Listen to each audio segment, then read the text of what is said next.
మీరు నిన్నగాక మొన్న మరి చూసినారో లేదో అసెంబ్లీ మంత్రి గారు చెప్తున్నారు, ఒక ఆయన రెవెన్యూ మంత్రి గారు, కేసీఆర్ గారేమో కొత్త రెవెన్యూ డివిజన్లు చేసినాడు, కొత్త జిల్లాలు చేసినాడు. ఉమ్మడి మహబూబ్ నగర్ జిల్లాని 5 జిల్లాలు చేసిండు కేసీఆర్ గారు.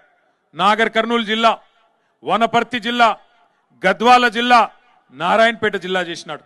మీరందరూ నారాయణపేటోళ్ళు, గద్వాలోళ్ళు, కొల్లాపూరోళ్ళు, అచ్చంపేటోళ్ళు మీరు మహబూబ్ నగర్ దాకా వచ్చేది ఎందుకు? మీ దగ్గరికే కలెక్టర్ను, ఎస్పీని తీసుకొస్తా, జిల్లా అధికారులను మీ దగ్గర కూర్చోబెడతా, ఇంత దూరం మీరు వచ్చేది ఏందని చెప్పి ఎక్కడికక్కడ జిల్లాలు ఏర్పాటు చేసినాడు.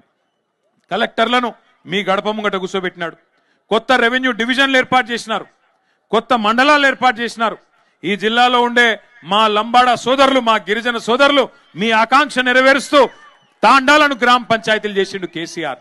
మరి ఇవాళ కాంగ్రెస్ ప్రభుత్వం ఏం చెప్తుందో తెలుసా?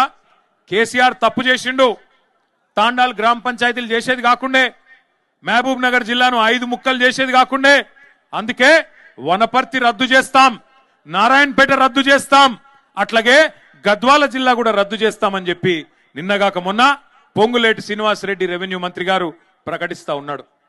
శాస్త్రీయంగా చేయలేదు, వీటన్నిటిని తీసేస్తామంటున్నాడు. మరి తీసేస్తే నారాయణపేట లూకుంటారా? గద్వాలో లూకుంటారా? వనపర్తితో లూకుంటారా? ఆలోచించండి.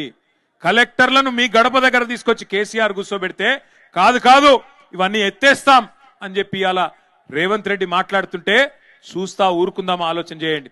నేను రేవంత్ రెడ్డి ప్రభుత్వాన్ని హెచ్చరిస్తా ఉన్నా, మీరు గద్వాల జిల్లా ముట్టినా, వనపర్తి జిల్లా ముట్టినా, నారాయణపేట జిల్లా ముట్టినా అక్కడ అగ్గి ఉట్టిచ్చే బాధ్యత బీఆర్ఎస్ తీసుకుంటది.